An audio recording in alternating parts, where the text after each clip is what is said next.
नमस्कार दोस्तों, स्वागत है आपका आपके फेवरेट यूट्यूब चैनल बुकिड़ा में। तो चलिए बिना देर के हुए स्टार्ट करते हैं आज की वीडियो। तो आज का जो हमारा पहला क्वेश्चन है दोस्तों, वो है हाल ही में 300 ई बसें किस शहर में शुरू की गई है? Option A Mumbai, option B Delhi, option C Bengaluru, option D Chennai. तो हमारा जो करेक्ट आंसर है दोस्तों, वो है ऑप्शन नंबर बी, दिल्ली में दोस्तों अभी हाल ही में 300 ई बसेज जो है स्टार्ट की गई हैं। ठीक है, तो रिलेटेड न्यूज़ देख लेते हैं दोस्तों।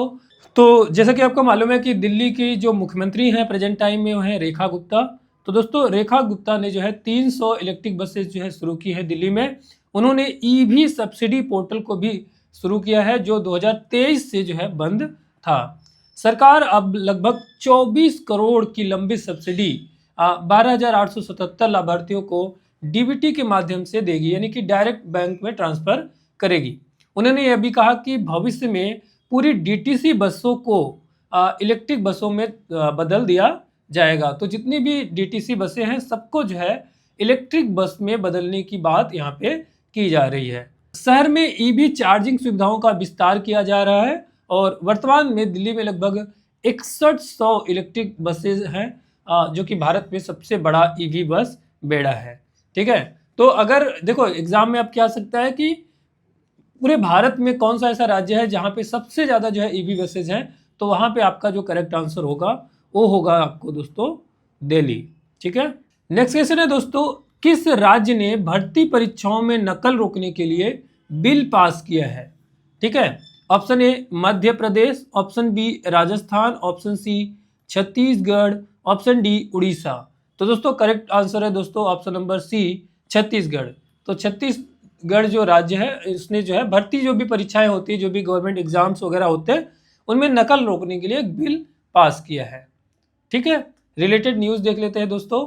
छत्तीसगढ़ विधानसभा ने भर्ती और प्रवेश परीक्षाओं को रोकने में नकल रोकने के लिए एक नया बिल पास किया है। यह बिल सर्वसम्मति से पास हुआ, यानी सभी सदस्यों ने इसका समर्थन किया।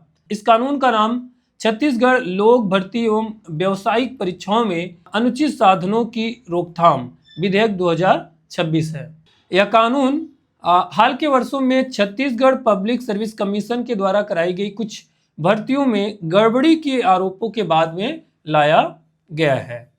ठीक है, इस बिल के अनुसार नकल करते पकड़े गए उम्मीदवारों का रिजल्ट रोक दिया जाएगा या रद्द किया जाएगा। तो इस बिल के अनुसार नकल करते पकड़े गए उम्मीदवारों का रिजल्ट या तो रोक दिया जाएगा या तो रद्द किया जाएगा। ठीक है, दो चीजें हो सकती है, या तो रिजल्ट ही रोक दिया जाए या तो रिजल्ट को रद्द कर दिया जाएगा। ठीक है, उन्हें कम से कम 1 साल और अधिकतम 3 साल तक परीक्षा देने से रोका जा सकता है।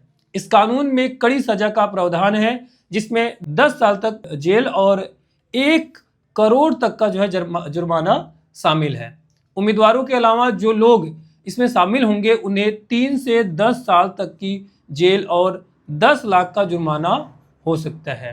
ठीक है, प्रश्न पत्र लीक करना, परीक्षा केंद्र में अवैध प्रवेश करना या कॉपी जांच में छेड़छाड़ करना जैसे अपराधों पर 1 से 5 साल की जेल और 5 लाख तक का जुर्माना होगा। जो संस्थान या सेवा प्रदाता दोषी पाए जाएंगे उन्हें 1 करोड़ तक का जुर्माना और कम से कम 3 साल तक परीक्षा कराने से वंचित किया जा सकता है। ठीक है, मुख्यमंत्री विष्णुदेव साय ने कहा कि यह कानून नकल करने वालों के खिलाफ कड़ा संदेश देगा। नेक्स्ट क्वेश्चन है दोस्तों, संसद के लिए चुने जाने के बाद व्यक्ति को राज्य विधानमंडल से कितने दिनों में इस्तीफा देना होता है? ठीक है, अगर कोई व्यक्ति जो कि मान लीजिए कि राज्य के विधानमंडल का जो सदस्य है और संसद के लिए भी जो है चुन लिया जाता है, ठीक है, तो जो है कितने दिनों में जो है बेसिकली इस्तीफा देना होता है, ऐसा मतलब उसके बारे में बताना है। तो ऑप्शन ए है दोस्तों 7 दिन, ऑप्शन बी 10 दिन, ऑप्शन सी 14 दिन या 30 दिन। तो दोस्तों जो इसका करेक्ट आंसर है वो है ऑप्शन नंबर सी 14 दिनों के अंदर जो है इस्तीफा देना होता है। रिलेटेड न्यूज़ देख लेते हैं दोस्तों। बिहार में मंत्री श्रवण कुमार ने कहा कि मुख्यमंत्री नीतीश कुमार अगले 6 महीने तक पद पर बने रह सकते हैं। यह बयान तब आया जब हाल ही में नीतीश कुमार राज्यसभा के लिए चुने गए हैं। इस बीच यह चर्चा भी चल रही थी कि उन्हें मुख्यमंत्री कौन बनेगा, कि मतलब उनके बाद में बेसिकली मुख्यमंत्री कौन बनेगा। मंत्री ने बताया कि नीतीश कुमार 14 दिनों के भीतर बिहार लेजिस्लेटिव काउंसिल की सदस्यता से इस्तीफा देना होगा। ठीक है, ऐसा इसलिए क्योंकि व्यक्ति एक साथ संसद और राज्य विधानसभा या परिषद दोनों का सदस्य नहीं रह सकता है। ठीक है, यह नियम probation of simultaneous membership rules 1950 के तहत आता है, जो संविधान के अनुच्छेद 101 से जुड़ा हुआ है। ठीक है, तो आपको ये भी चीज़ याद रखना पड़ेगा कि किस नियम के तहत ये है। तो ये है दोस्तों probation of simultaneous membership rules 1950, और संविधान के किस अनुच्छेद से जुड़ा हुआ है, तो अनुच्छेद 101, ये भी आपको जो है याद रखना पड़ेगा। ठीक है, तो अनुच्छेद 101 में ये बोलता है कि कोई भी जो है संसद के जो बेसिकली दोनों हाउसेज है उसका सदस्य नहीं हो सकता। ठीक है, अगर 14 दिनों के भीतर इस्तीफा जो है नहीं दिया जाता तो संसद की जो सीट है वो खाली हो जाती है। लेकिन संविधान के अनुच्छेद 164 के तहत के अनुसार कोई व्यक्ति बिना विधायक या परिषद सदस्य बने भी 6 महीने तक मुख्यमंत्री या मंत्री रह सकता है, और यही रीज़न है कि आने वाले 6 महीने तक जो है नीतीश कुमार मुख्यमंत्री बने रह सकते हैं। नेक्स्ट सेशन है दोस्तों, हाल ही में CBFC द्वारा किस फिल्म को खारिज किया गया है। CBFC क्या है दोस्तों? Central board of film certification. Central board of film certification. तो क्वेश्चन है दोस्तों, हाल ही में CBSE द्वारा किस फिल्म को खारिज किया गया है। Option A Pathaan, option B the Kashmir files, option C the voice of Hind Rajab, या आर्टिकल 370। तो दोस्तों जो करेक्ट आंसर है वो है हमारा option number C, the voice of Hind Rajab. ठीक है, इस फिल्म को जो है अभी CBSE ने मौखिक रूप से जो है इसको खारिज कर दिया है। तो रिलेटेड जो है न्यूज़ देख लेते हैं दोस्तों। यह ऑस्कर नामांकित film the voice of Hind Rajab को भारत के फिल्म प्रमाणन बोर्ड यानी कि central board of film certification, जो कि मैंने आपको पहले ही बताया, इसका फुल फॉर्म भी कई बार एग्जाम में पूछ लेता है। ठीक है, तो CBFC ने दोस्तों इसको मौखिक रूप से खारिज कर दिया है। यह फिल्म एक 5 साल की फिलिस्तीनी बच्ची पर आधारित है जिसकी मौत गाजा वार 2024 के दौरान जो है हुई थी। भारत में इस फिल्म के वितरक मनोज नंदावना ने कहा कि उन्हें पहले से ही अंदेशा था कि फिल्म को मंजूरी नहीं मिलेगी। ठीक है, उन्होंने बताया कि कई फिल्म फेस्टिवल ने इस फिल्म को दिखाने से मना कर दिया था क्योंकि उन्हें सरकार से अनुमति नहीं मिली। उन्होंने यह भी कहा कि CBSE ने इस बार लिखित रूप से कोई कारण नहीं दिया। पहले के मामलों में CBFC ने लिखित रूप से कारण दिए थे, जैसे कि सांप्रदायिक मुद्दों को संभावना, ऐसा कुछ करके। सूचना और प्रसारण मंत्रालय और CBFC ने इस मामले पर कोई आधिकारिक प्रतिक्रिया नहीं दी है। बाद में एक अधिकारी ने बताया कि अब फिल्म को CBFC की रिवाइजिंग कमेटी के पास में जो है भेजा गया है, और पिछले कुछ वर्षों में CBFC ने कई राजनीतिक या सामाजिक संदेश देने वाली फिल्मों को सेंसर किया है, यानी कि उसको रोक दिया है।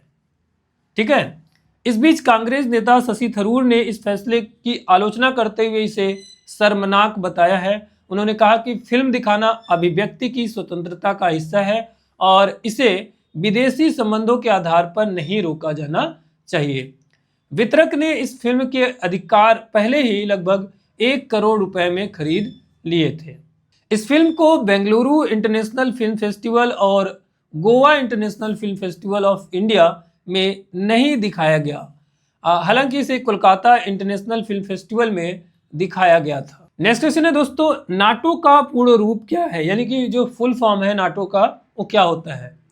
Option A national Atlantic treaty organisation, option B north American trade organisation, option C north Atlantic treaty organisation, option D new Atlantic treaty organisation. तो दोस्तों इसका जो करेक्ट आंसर है वो है हमारा option number C, north Atlantic treaty organisation. ठीक है, रिलेटेड न्यूज़ देख लेते हैं दोस्तों। अमेरिका के राष्ट्रपति डोनाल्ड ट्रंप ने नाटो देशों की आलोचना करते हुए उन्हें कायर कहा है। उन्होंने यह इसलिए कहा है क्योंकि इन देशों ने ईरान के खिलाफ सैन्य कार्यवाही में अमेरिका का साथ नहीं दिया। यह कार्रवाई स्टेट ऑफ हार्मूज को सुरक्षित करने के लिए सुरक्षित करने के लिए थी। यह जलमार्ग बहुत महत्वपूर्ण है क्योंकि दुनिया का बड़ा हिस्सा जो बेसिकली हिस्सा तेल इसी रास्ते से होकर के गुजरता है, जैसा कि मैंने आपको कई बार बता दिया है। ठीक है, ट्रंप ने पहले कहा था कि अमेरिका को किसी की मदद की जरूरत नहीं है, लेकिन बाद में उन्होंने अन्य देशों की आलोचना भी की। उन्होंने कहा कि अमेरिका के बिना नाटो कमजोर पड़ जाएगा। ठीक है, ठीक है।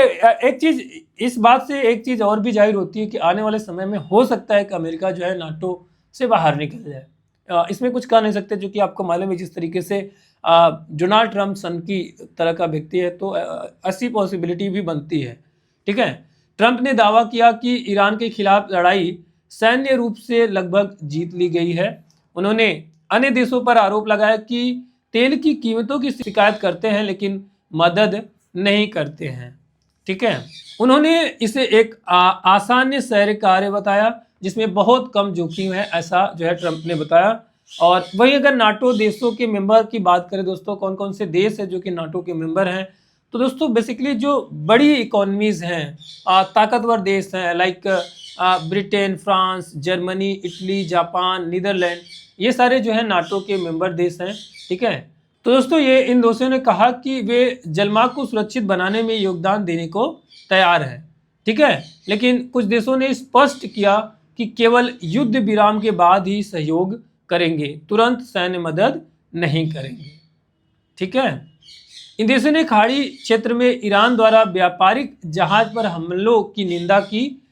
यह भी बताया कि अमेरिका इजराइल मिशन शुरू होने से पहले इन देशों को से कोई सलाह नहीं ली गई थी। बेसिकली नाटो के जो मेंबर कंट्रीज हैं उनका ये कहना है कि भाई जब युद्ध आपने स्टार्ट किया तो आपने कोई सलाह नहीं ली, और आज जब इस लेवल पे पहुंच गया तो आप हेल्प की गुहार लगा रहे हो।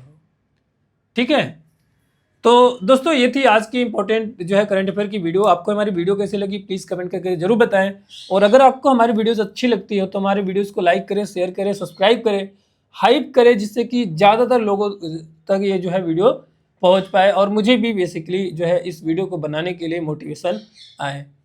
तो मिलते हैं नेक्स्ट वीडियो के साथ, तब तक के लिए जय हिंद।